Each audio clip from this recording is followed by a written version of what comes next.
இந்த வாழ்க்கையோட ஒரு கருப்புண்மையை சொல்லட்டா, ஷோபனவர் சொல்றாரு, சந்தோஷத்த நமக்குள்ள தேடுறது தான் ரொம்ப கஷ்டம். ஆனா அத வெளியில தேடுறது சாத்தியமே இல்லன்னு.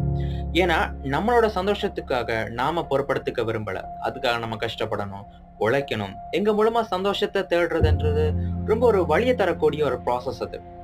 சலிப்பையும் அது ஏற்படுத்திரும். அதனால தான் நாங்க மத்தவங்கட்டயும், சோசியல் மீடியான்னு எக்கச்சக்க விஷயத்துல நாங்க வெளியில தேடிட்டு இருக்கோம்.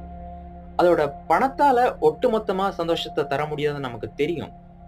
அடிப்படை தேவைகள பூர்த்தி செய்றத தாண்டி, அத மட்டுமே சார்ந்து சந்தோஷத்த நாங்க வெளியில தேடி வாழ்ற வாழ்க்கைய வாழும்போது, அது என்ன செய்யும்னு கேட்டா, நம்மள ரொம்ப போர் அடிக்க விடாம, ரொம்ப ஒரு கம்ஃபர்ட் ஜோன்ல ரொம்ப வசதியா நம்மள அத வச்சுக்கும்.